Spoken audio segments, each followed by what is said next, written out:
Sir, can you hear me? Hey, what's going on? Can you tell me your name? Let's get a blood sugar on him. Okay. I'll get your vital signs for you. Okay, there's your, Okay, BP's 150/78. okay. He's really low. He's got blood sugar 34. 34, okay. Let's set up a line and Sure. get some D50. Okay, Okay, let's set up a line okay. and get the D50 ready. Sir? Yeah. We're gonna give you some sugar. We're gonna give you some sugar now. Okay. Can you hear us? Uh-huh. Okay. He's beginning to come around. Hey, what's going Okay. on? Okay. How you feeling? What's going on? Can you tell me your name? Joe. Joe. Okay, Joe. We're with the ambulance. Do you know what happened? I don't know. I think your blood sugar dropped. It was really low. Okay. You starting to feel better? I don't know. A little bit? You know where you are? I don't know. Where am I began to wonder if other people were having the same experiences. Before I made this program, I had never talked to a person that had diabetes. Never. So I thought it would be kind of emotionally gripping to see people dealing with this disease that's very complicated and very frustrating, but if you don't deal with it, it's very deadly. I mean, you don't have any choice. You really don't have any choice. Either you deal with it and you survive, or you don't deal with it and you go blind and you lose your legs and you know, kidney failure and you die. There's a lot of thoughts out there about why people have diabetes, and there's a view from a few people or a group of people or whatever that believe that, you know, you basically just are a lazy slob and eating junk food and that's why you have it. And I'd like them to know that that is not the case. And often, a juvenile diabetic is healthier than the average person. I think most people don't understand there's two different types of diabetes. There's obviously type 1 and type 2, and I think most individuals stereotype obese people and always think that obese people are going to be diabetics, and I think they have a tough time accepting that people that are lean and thin could be a diabetic as well.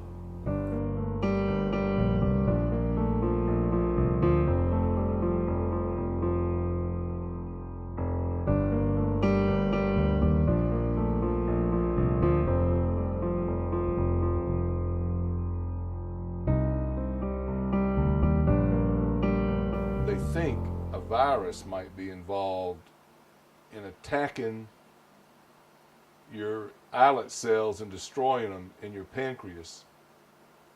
Somehow your system goes haywire and destroys itself. And so I guess just like you would feel sorry for any living thing that was at the losing end of a battle, my poor pancreas just basically got stomped on. I didn't want people to know. I didn't want people to think, you know, they couldn't hang around with me. The biggest thing was that, oh, can I catch it? That was the first thing somebody said to me on the bus. And I was like, no, you can't catch it. You know, but that's how you feel. Everybody kind of puts you in a separate box, and I'm far too social to allow people to do that. So yeah, if I could keep it to myself, I would. Now I feel like I have to tell everybody. It's actually to my advantage to tell everybody, or I'm gonna be in serious trouble if something goes wrong and they don't know how to deal with it. I've had kids when I was younger tell me they didn't want to hang out with me and stuff like that because they didn't want to deal with the fact, you know, something happens, they don't want to be the ones that's there. When I was diagnosed, about all I knew about diabetes was that you had to take shots and you couldn't eat sugar. And I think that's still pretty much the general consensus. Do your friends know that you have diabetes? Yep, every single one of them, except when they just meet. Yeah, how do they react to it? Good. Why did you have this tattoo put on? My dad said it was okay to give me a humorous way to look at my disease. I held on to the hope for a long time that it would go away or cure itself, or that, you know, that I'd get well like you get well from a cold. It's just the daily struggle of it. It's the fact that if your blood sugar's not good, you don't feel well. You don't feel like getting up and starting your day. You don't feel like going through with things. You're always tired, you're just cranky. Or if I'm in line to do something, it's very inconvenient. If I'm in line and suddenly my blood sugar goes low, there I am stuck in line with, you know, nothing to help me. But I don't really think about the long-term effects so much. I'm blind, I'm still independent. I have my own place, I live by myself. I have machine that I draw my insulin with. I have a machine that I can check my sugar with, and it talks to me and tell me the reading of my sugar. I have two sisters. I lost one sister in '92, and I have a sister who just turned 40, and all three of us are diabetic. I became diabetic at 7. A year later, my older sister Linda became a diabetic at 13, type 1 diabetic, and my younger sister Vicky became diabetic at 19, and we're all 4 to 5 years apart.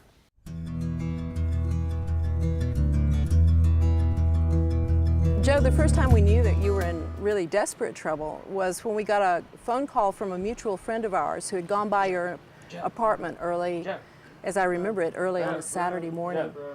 He called us up and said, there's something wrong. I can't really wake Joe up. He seems real out of it. I don't know what's going on. And my ex-husband and I went over to see how you were doing. And when we got there, it was exactly as he described. You were completely out of it. You know, kind of not able to talk very well. We couldn't get you out of the bed for a while. So I said, we've got to take him to the emergency room. By this time, you have severe stomach cramps. You're thinking you're going to die. We're thinking you're going to die. But they get it stabilized. But they don't want to give you anything for your cramps. They don't want to give you a painkiller because they don't want to knock you out, because they want to monitor your blood sugar level, whatever. They don't want to think, is he in coma? And you're lying in bed, absolutely miserable, although by this time I figured you were going to live. You were lying in bed crying, and you said, calm me, Graham. And I didn't know what to do. But you seemed to think that I could do something. So I put my hands on your stomach, and you heaved a great sigh, and all of your muscles relaxed, and you said, thank you, which was very jarring to me. It was the first time I'd ever done anything like that. So I gave you a piece of ice, which you were too weak to pick up and put it in your mouth, and made a joke because I was tense, and said, the body of Christ. And you said, amen, and went to sleep. Far from being bummed out, which is what you would think would happen when somebody found out they had diabetes, I was happy. Because here was a disease that I could live with, and I wasn't going to die. So for the first 4 or 5 or 6 years, I followed a very strict diet because I was determined to not get to feeling that bad again. The doctor really scared me to death because he said, okay, you know, give me really no hope. He said there will be a cure for diabetes, but probably not in your lifetime. And he said, you're going to go blind and lose your feet. And I thought, oh, great, you know. So it was like, you know, I think he was trying to scare me so I would take care of myself, you know, and do exactly. If I brushed my teeth, I couldn't swallow the toothpaste. I mean, all these things, you know, that I couldn't do. It would last a good long while, but when it started getting dull, it really made a huge difference. And when it did get dull, it would go in. It was like taking a shot with a fish hook. It'd go in with a barb on it and then yank it out, and it was time to get sharpened. So Daddy'd get out the whetstone and sharpen it up, and there we'd go. Well, I was very sick for quite some time, according to my teachers at school and my family now looking back, but at the time we did not know what I was going through and what was wrong. But I remember being tired all the time and very thirsty and having to stop and go to the restroom a lot. I think my teachers were probably the first ones that started asking a lot of questions about getting up a lot during class to go get water and wanting to go to the bathroom quite often. And I was in junior high school and just seemed to be unusual, but not to me. I guess got used to it and adapted, and then finally got to a very high level of blood sugar and ended up in the hospital. Before they would let me leave with my parents, I had to be able to I had to understand my diabetes, so I went through diabetic education. I had to understand, they let me go into insulin shock. I'll never forget, there's this big build-up to letting me know how it felt to go into insulin shock, so I could have a feeling of my sugar dropping, of the sweaty hands, all those types of things. So I would know that as I'm playing and outside with my friends or in school, when I start feeling this way, I'm in trouble. It was 70. It came out to be, it was 70. My blood sugar level 70, which is actually Time for a snack. I guess I should probably eat something. I don't know. Y'all sit here. I'll ask Camille. We were just debating about whether I should eat something. My blood sugar level is 70, which is, right at the bottom edge of normal, isn't it? Yes, but you're going to be very active. Yeah. Chasing So I'm going to eat. These people are. So I would eat 15 grams of carb. I know. And you know what? You don't have any. Yes, I do. Look at this now. You're gonna enjoy this being a diet. Look at this here. I bought these at the store. Chewies, they're called. Yes.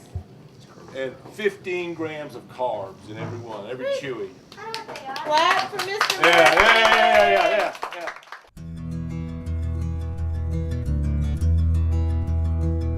Here in type 1 diabetes, it's really laser-guided treatment with insulin. You take 1 unit too much and the blood sugar is going to be plenty too low. If you take 1 unit too little, the blood sugar will be 50 points too high, and that's the difference between good control and not good control. I was actually almost a math major in college, and I remember thinking, like, man, you really practically need to be a mathematician to handle this balance of calculations of how many carbohydrates you're eating and how much insulin you're supposed to take, and on top of that, what is your level to begin with, and so how much do you take for that? What's the hardest thing you think for people to learn that have the disease? That it's not the end of the world, that you can live a healthy and happy life with diabetes. Most people don't realize it, but folks with diabetes are actually the healthiest people around. They go to the doctor more often, they exercise more than the average person, they tend to eat a little bit healthier once they've been educated, and to realize you don't have to suffer from complications. It's not inevitable. I had to realize that it was up to me. It wasn't up to my doctor, it wasn't up to my family, it wasn't up to anybody else in my life to control the diabetes, only me. And when I realized that, that's when things started to turn around. And then I also started to take advantage of technology, started wearing an insulin pump, started testing my glucose more frequently, and of course, things got a lot better. How many times a day would you test your blood sugar level normally? 8 times, probably. Yeah, 7 to 8 times. That's probably how much I would test. Does having a pump or having diabetes help you with your math? Yes! Yes!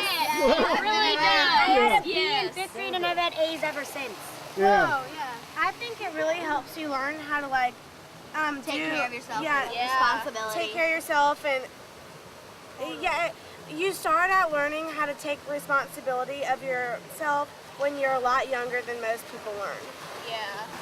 I started checking my blood sugar in kindergarten, before kindergarten, and I started doing my own shots in 1st grade. You were giving yourself shots in the 1st grade? Yep. Are you on a pump now, or do you still give yourself shots? I got a pump in 5th grade, and Yeah. I love it.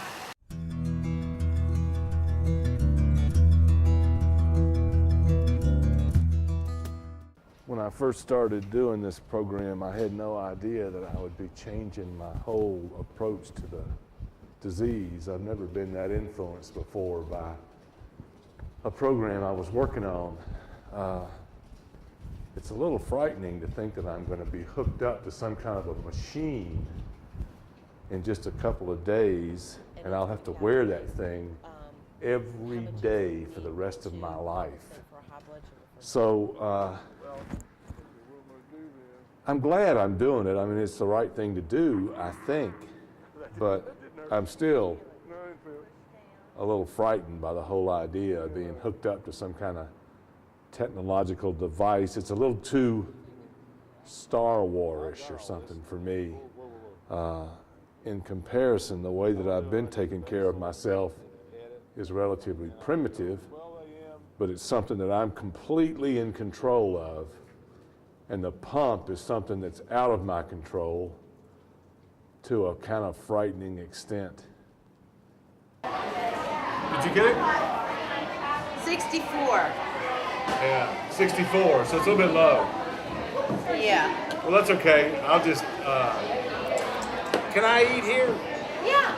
Okay. Yeah. Because I need to eat. I'd say I ought to eat pretty soon, wouldn't you think? Well, I would say eat a glucose tab. I don't like to eat those things, though. Do you?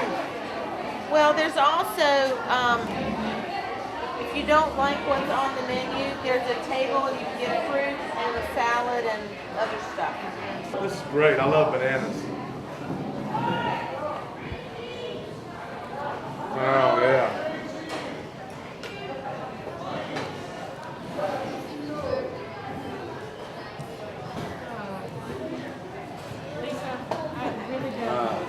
The cookies already left the food, so they can't.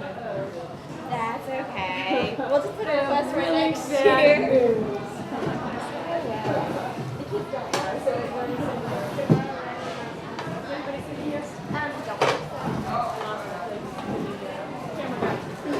I've talked to several diabetics that kind of resent other people saying, hey, you shouldn't eat that, or Right. hey, you know, how's your blood sugar, or hey, are you about to go crazy, or, you know, Right. Having that, I mean, just the awareness that other people are so sensitive to my behavior is a little bit freaky. It is a little bit freaky. It is a little bit freaky. It's but it's just one of those things that you have to kind of embrace and deal with, and let your friends help you along. Is the way I try to think about it. Because, like we said, it's not always easy to know exactly if your blood sugar is going to crash, or you know, if it's high and it just feels like it's low, or something to that effect. The hardest thing about being a diabetic is that you can't just check it once or twice a day and then forget about it. It's constantly on your mind. You've got to be aware of how much time has passed since you've taken your insulin. You've got to check your blood sugar. You've got to be aware of what you're eating. You've got to be aware of what your activity level is, and along with all that, you've got to live your regular life. To me, I'm always making a guess about how much to eat to match the amount of insulin that I'm taking.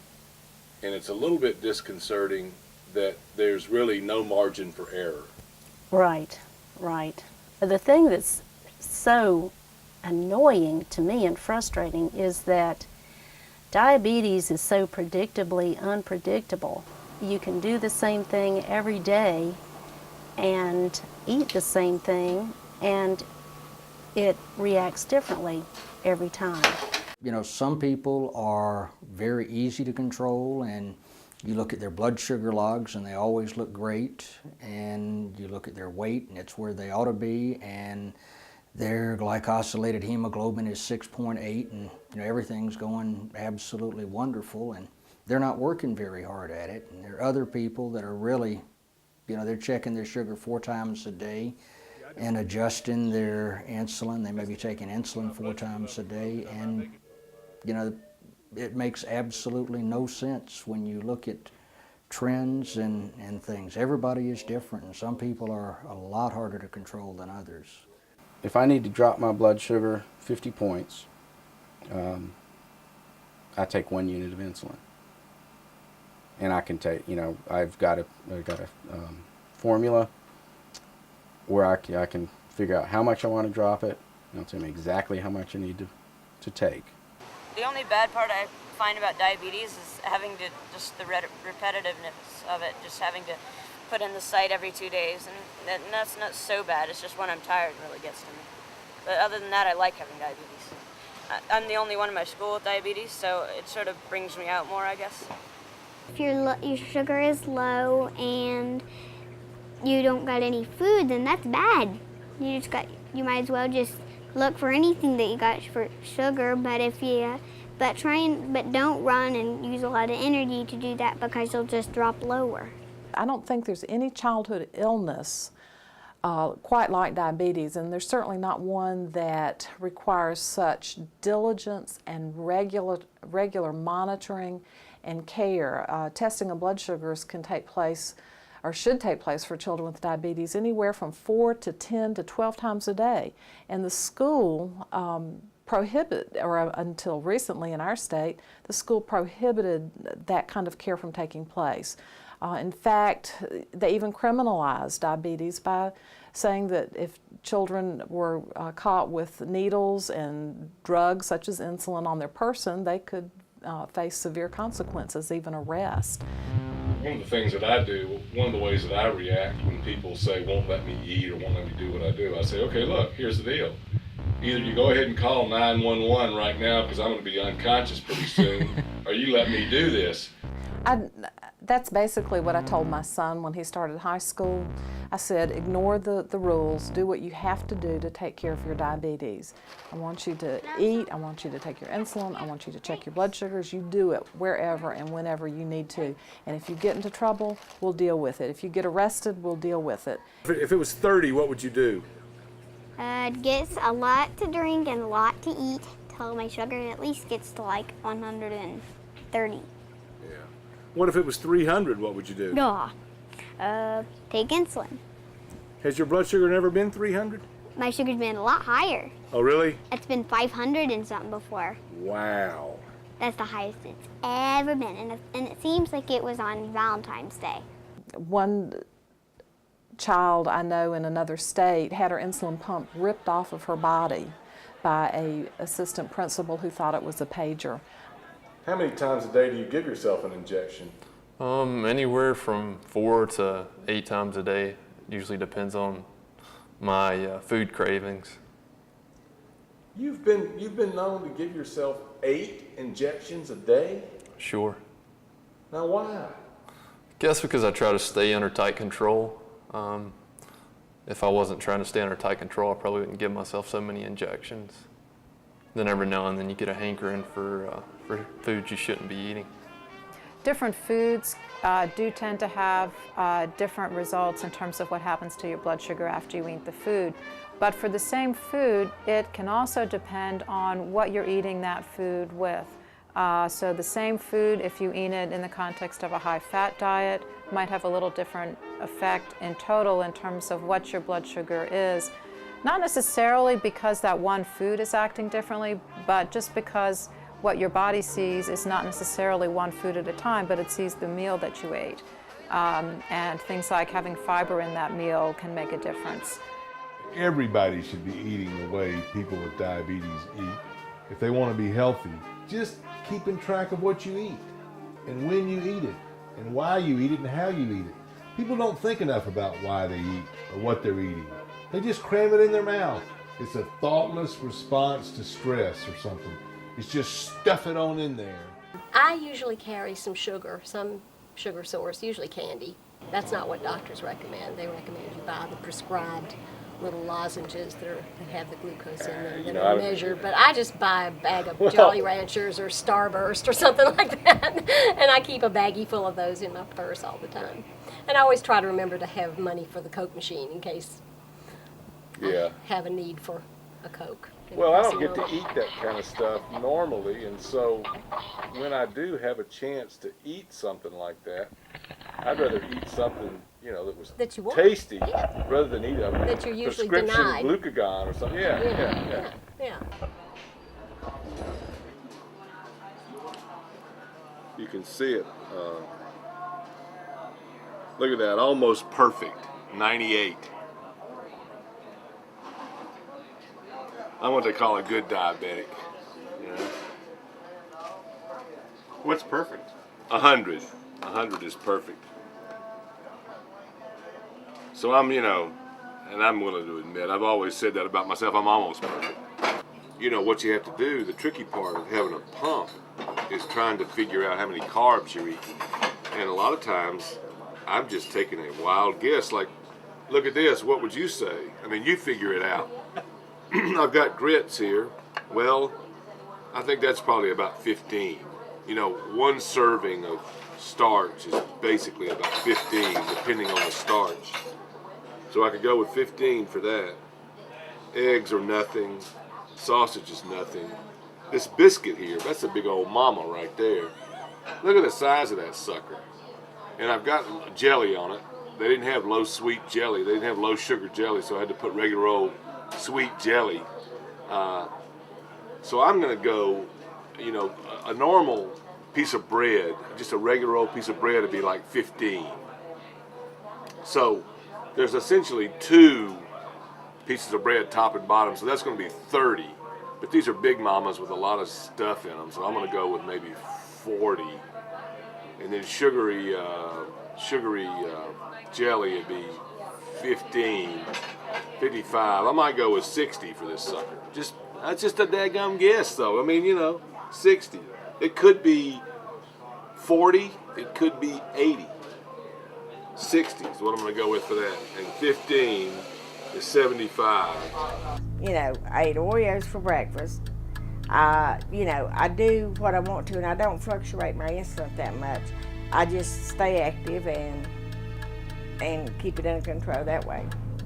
But with the insulin too, I still take shots. But I think I'm going to go with 80, just because it feels good. I'll tell it 80, and then it's going to tell me I need 7.9 units of insulin. So there it is, it's flashing. Do you want 7.9? And I click again, yes, and it starts delivering it. So, you know, if I'm wrong and I took too much insulin, I'll be unconscious in a couple of hours. If I'm wrong and I took too little, I'll be sluggish because my blood sugar level will be high. Maybe I'll get lucky.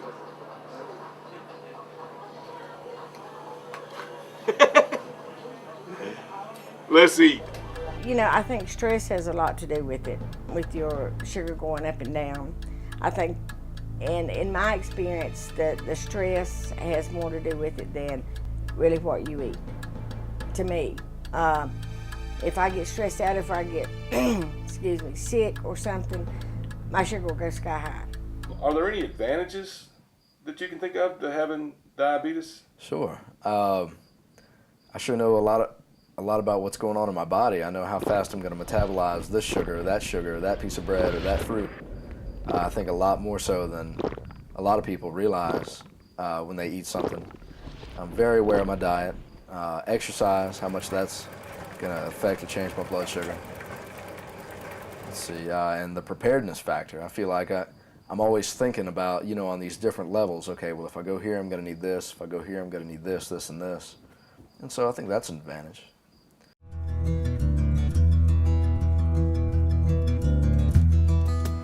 When I became diabetic, I started looking a lot closer at what I eat. And when I would go to bike rides and watch what other bikers were eating, the fuel they were putting in their bodies, you know, cheeseburgers and fries before a race or after a race. And you know, one of the things that I learned was by eating a proper diet, I was a lot healthier and I have a lot better energy levels. What's the worst thing you eat now? As a, you know, as a registered dietitian, tell us, Okay. Come on, fess up. What's the worst thing you eat? Okay, I will tell you, let me see. Okay, probably my biggest weakness is mozzarella sticks with ranch dressing. But that's why I have a pop, so I'm able to do that once in a while. So, you know, I do enjoy sweets. I do have to balance what I eat with exercise. It's important. If I didn't exercise, my blood sugars would not be as good as they are. So I'm not a perfect eater. I'm not the food police just because I'm a dietitian. You know, I'm a normal person, and I want to enjoy foods like everybody else. And so I'm glad that we have the technology available so that I can keep that good blood sugar control. Just the amounts of food that we eat and the portions that we serve and the buffets, all you can eat. I think just the American culture, just we're fanatical about food. We eat for entertainment. We eat when we're not hungry. We eat when we're sad. We eat when we're happy. It's a lot of emotions that drive us to eating instead of our true hunger and true need to eat, I think. Yeah, it's amazing to me how little food can raise my blood sugar. Right. You know, I can eat a banana and my blood sugar level will go up 200 points. Bananas are high carbs. Yeah. That's right.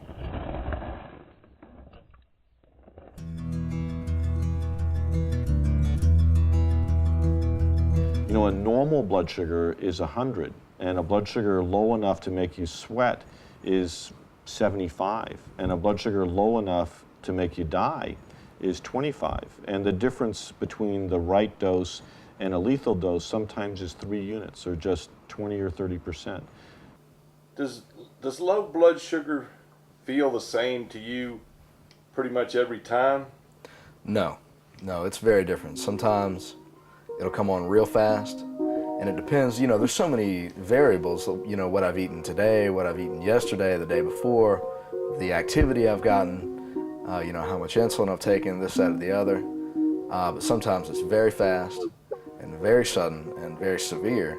Sometimes it'll just kind of skate the line all day and be in the 60s, 70s, and I won't really be able to see a way to get it a little higher without shooting over the other side.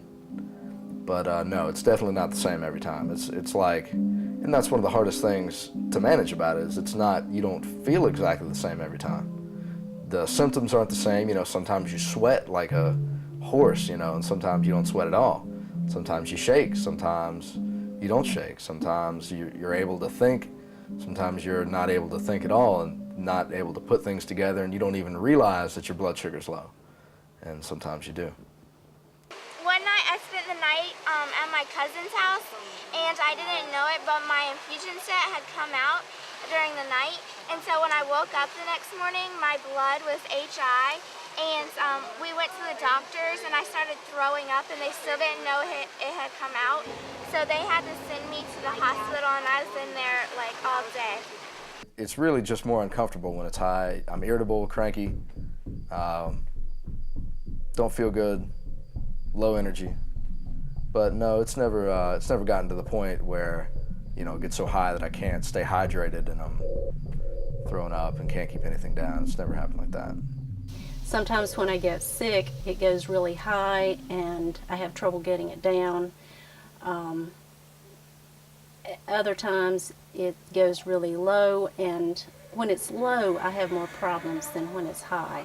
Because when it's high, I can bring it down. When it's low, sometimes I'm not lucid enough to really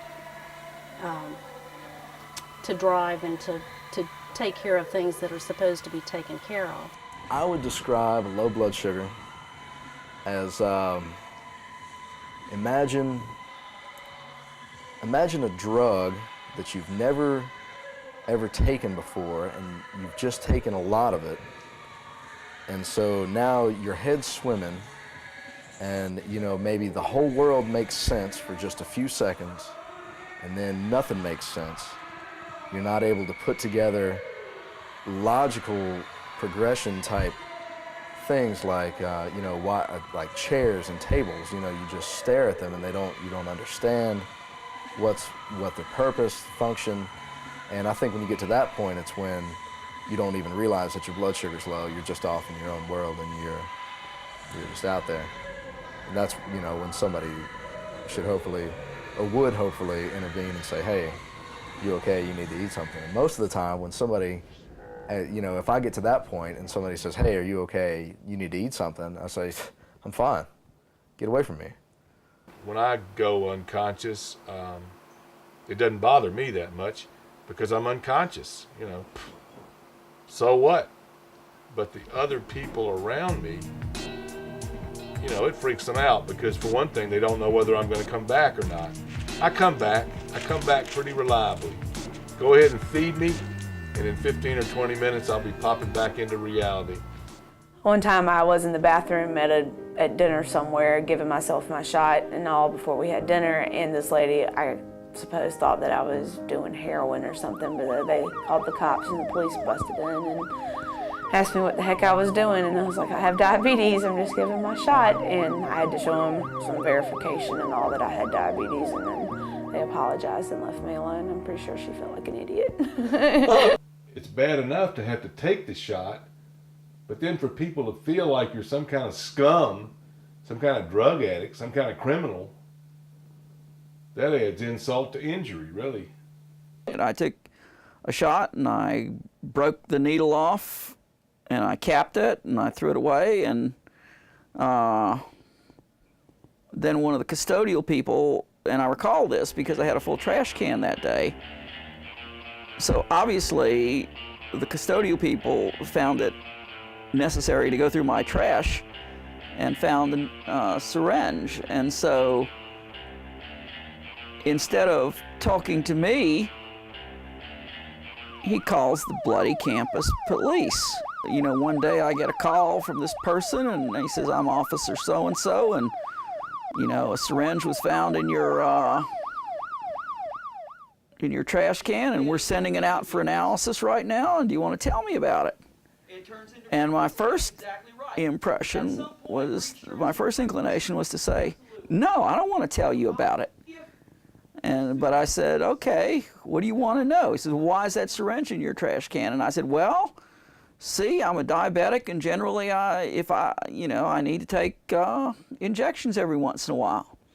And he said, oh, well, I wasn't aware of that. And then I just lost it, and I said, well, why the hell should you be? A number of years ago, probably about 10 years ago, I started experiencing blackouts from low blood sugars. And the first blackout I have, I'll never forget, when I started coming out of it, the first thing I saw were my 3 daughters standing at the side of the gurney from the EMS people, taking me off to the emergency room. And I remember the look on my daughters' faces, and it was absolute. They were petrified because they didn't know what might happen to their dad. And so I decided that I was going to get on top of this. I wasn't going to allow this condition that I have to live with to have it impact on my family the way in which it was.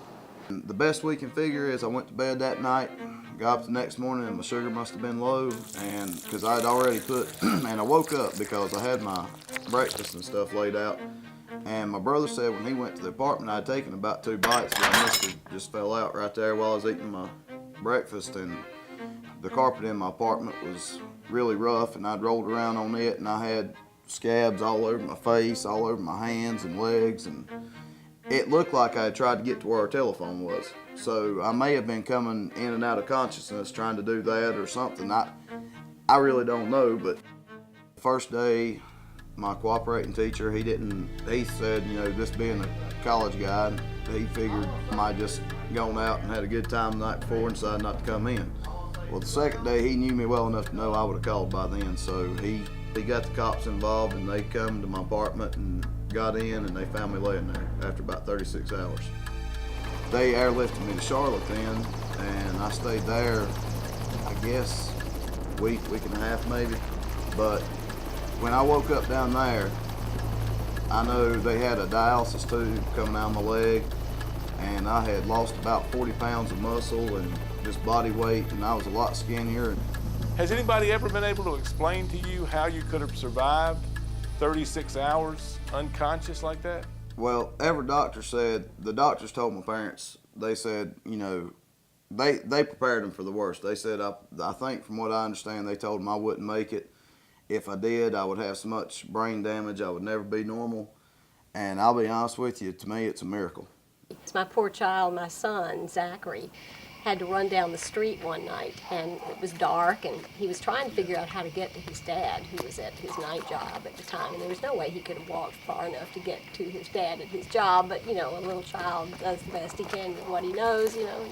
He figured if he went down the street and kept going, he'd get to his father eventually, but he got tired, and he stopped at a house and went to the door, and he knocked on the door, and the dad came to the door, and Zachary said, well, my mom's passed out in the house, and I can't get her to drink any Coke, and she's in shock, and we need to do something. And so they called an ambulance and had the ambulance come. And I was driving at the time and realized that I needed to get some sugar or get something right away, so I pulled off the road into a little convenience store. And I was quite confused at the time. I tried to make some calls on my mobile phone and was not successful doing that, so eventually walked into the convenience store and as I recall, went back and was looking at the refrigerated area trying to get a Coke, and apparently the people at the cash register there, I was acting kind of erratic, and it concerned them, so they called the police. And I do recall having someone walk up to me and ask me some question, and I don't recall a whole lot after that, except when I finally came back around, I was on the floor of the convenience store. I was being wrestled down, and I realized what was going on, so I told the police, or there was a police officer there, I told him, say, I'm diabetic, I need to get something, get some sugar, something to drink. And he just looked at me and said, medic's on the way. He was arrested for trying to get a candy bar in a convenience store when he knew his blood sugar was low, and when the police officer came and refused to let him have it, he became very, very aggressive and in fact injured that police officer, I think permanently, we heard. He's never been back to work again, and Ken is 5'6", maybe 5'5", not very big, and his police officer was over 6 feet tall. So I spent the night in the lockup, which was not a particularly enjoyable evening, and then finally the next morning I was able to get bonded out of jail. The charges eventually were dropped, but they did want to charge him with assault because this is the sheriff's department, because he'd hurt this officer. And this went on, and so my brother countersued them. He said, for false arrest, because they knew he was diabetic, and there was absolutely no reason for them to arrest him. Well, of course, he won the suit. I didn't recognize that I was low. So I felt fine, got in my car. You know, I live maybe 20 minutes from the office at that point, and I remember hitting the railroad tracks, which was maybe 2 miles into my trip home, and I remember nothing after the railroad tracks. I know I hit something because I remember seeing something go up over my car. I felt like I was driving around in a farmland, but there's really no farms by me, so I knew I was totally out of my neighborhood. It was a signpost that I actually ended up hitting, but I was convinced that I had hit somebody. I couldn't see. My sight was going, and all I had in my car, and I've never carried them since, is Jolly Ranchers. Absolutely the most ridiculous thing to treat reactions. They just take way too long to suck on. So I'm sitting there sucking down Jolly Ranchers as fast as you can, and I was terrified. And there was a graduation going on in my neighborhood, so all the cars were parked on both sides of the street, and I couldn't see. So I was driving down the road screaming to myself in the car. If anybody saw me, I must have looked like a lunatic. And I finally pulled over no more than a half a mile from my house because I couldn't drive anymore, and I really thought I was going to kill somebody in the neighborhood. And I got home, and I was terrified. I ate everything that had any sugar in it in my house.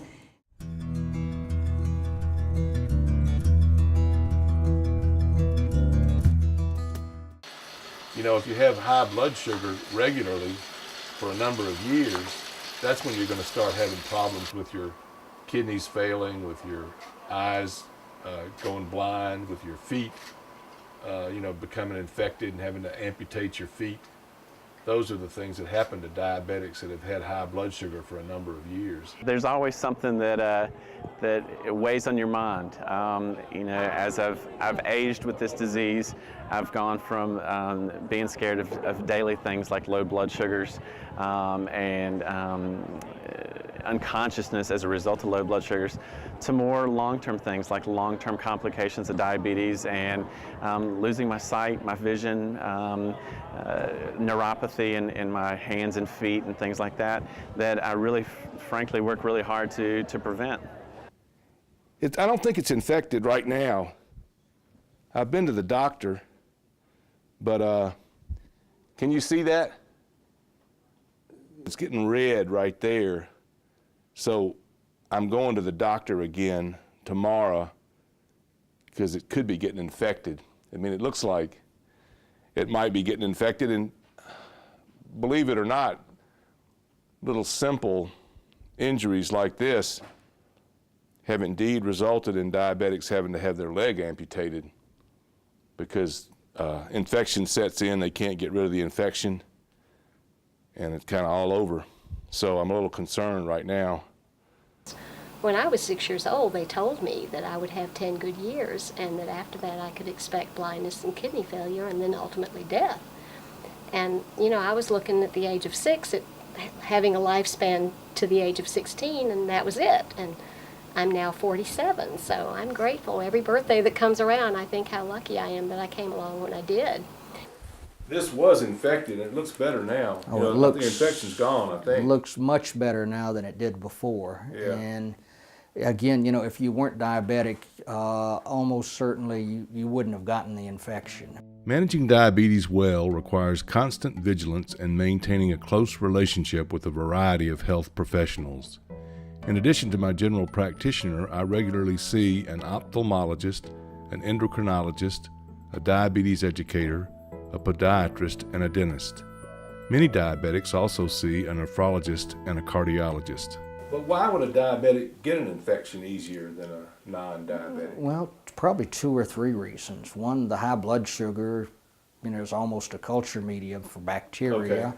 And diabetics get problems with their small blood vessels. So the circulation to all parts of the body aren't as good as they usually are in, you know, in people without diabetes. So when you get an infection, it's harder for the white blood cells to get to the infection, to isolate it or fight it. So I really had all my sights, knowing that I was going to have such a short life, you know, believing from the time I was told when I was 6 years old that I was going to have 10 years. You know, I really never planned to get an education or even go to college or do anything with my life because I didn't expect to have one. So I thought I had to live really fast because I was going to die so young. She passed when she was 38, had lost her use of her kidneys at 28, and so had been on dialysis and had 2 kidney transplants. But she, you know, from 13 on had a variety of things that she dealt with in terms of diabetes. Also had high blood pressure. So I mean, like I said, she was a textbook of a variety of the side effects of diabetes. Over a long period of time of poorly controlled diabetes, you run into organ damage. Your kidneys, your eyes, your circulatory system, your heart.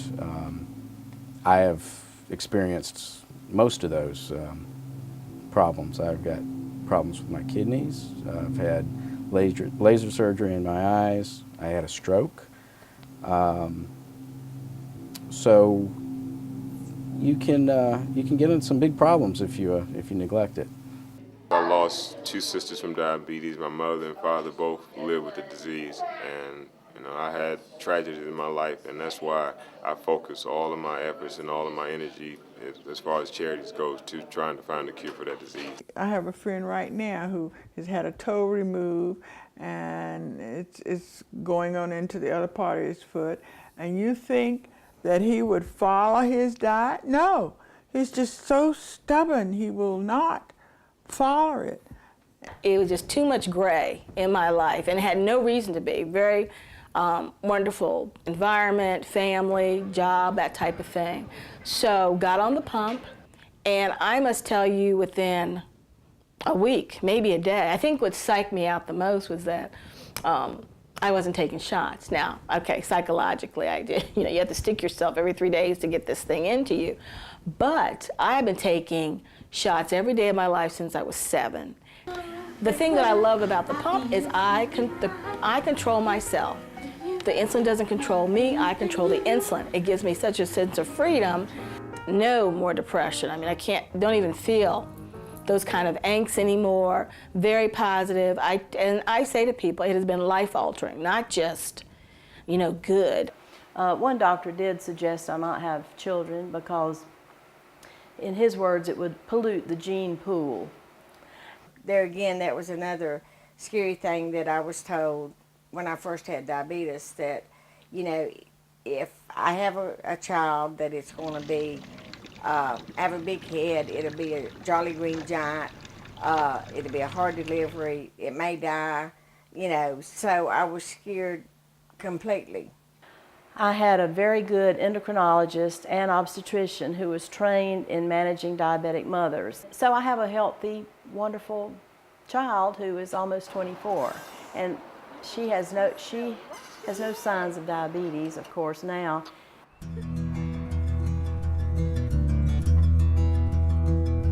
I mean, every day is a challenge, and as our societies become supersized and fast food oriented, it has become more challenging, and with the varied schedules that we live these days and hectic lifestyles, to be able to maintain some type of structure in your life, both with schedule and with the foods that you do eat, becomes more and more challenging. We're more of an on-the-run society.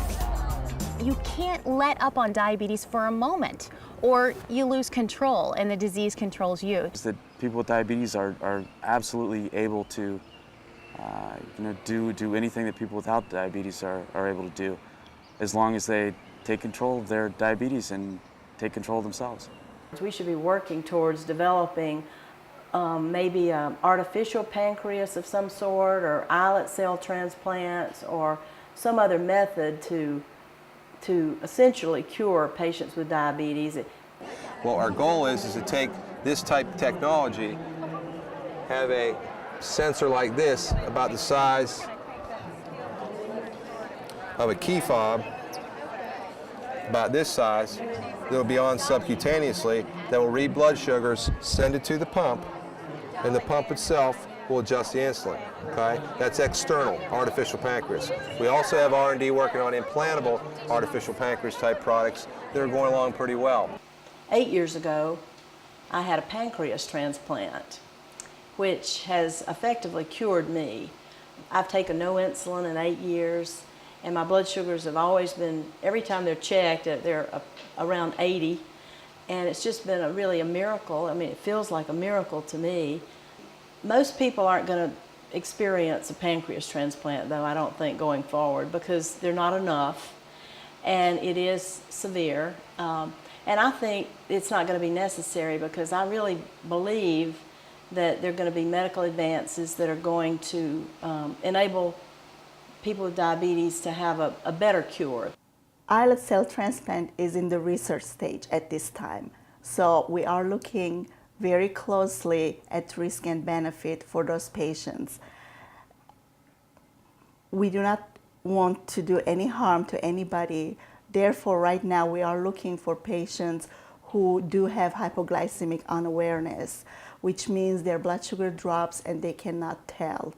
Islets can be transplanted without even doing an operation, just by simply infusing them through a catheter into various spots in the body. And if they take, then they take over the sensing of glucose and the production of insulin, and the patients really are effectively cured of their diabetes. I'm hopeful that it will work for me, but I'm also realize it is experimental, and so if it doesn't work, I'm at least hopeful that it will help advance the treatment so that they learn something from it and the cure will come that much sooner. The success rate is essentially 100% if you just give the patient enough islets, and that's either from one pancreas, rarely, oftentimes 2 pancreases, but sometimes even 3 or 4 pancreases. It just depends upon that yield of islets that you get from each of those pancreases. So that's the problem. If we're going to do this in a large-scale way, we really would replace pancreas transplantation with islet transplantation.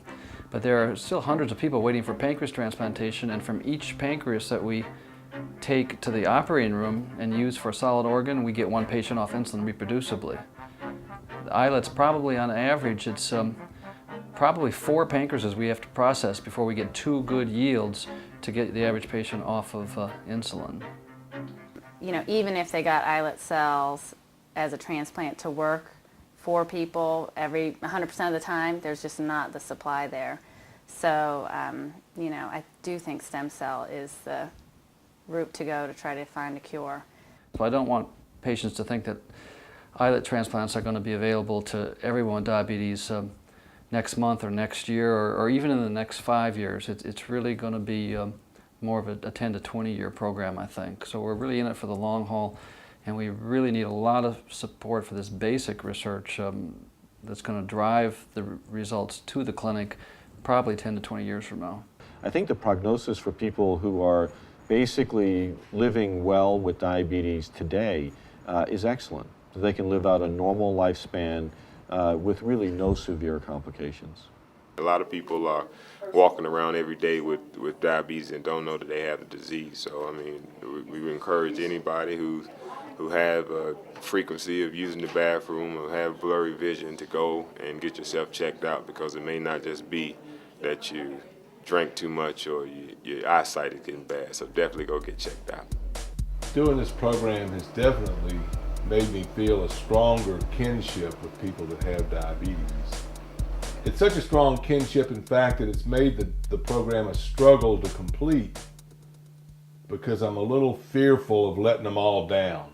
Sometimes people are quick to accuse instead of just agreeing that people with diabetes do need love and support and become a type 3 diabetic. You've got type 1 and type 2, and type 3 are those who love diabetics. So join the ranks of the type 3s.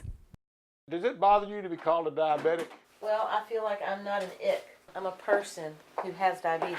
Yeah. So I'm not an ick. You're not an ick. So it really does. So you're pretty serious about that. You really feel like people shouldn't be called diabetics. It's a descriptive term, and it doesn't need to be a descriptive term. You happen to have diabetes. And I mean, in a way, it may define you, but it shouldn't define you. Uh-huh. And so diabetic cooking, does that mean the cooking is diabetic? Or diabetic, that drives me crazy. See, it's diabetic stuff in bookstores. It's like for diabetes.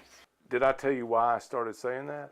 When I first got it, I couldn't figure out how to say it. Was it diabetes or diabetes? And nobody could tell me. So the simple solution was diabetic.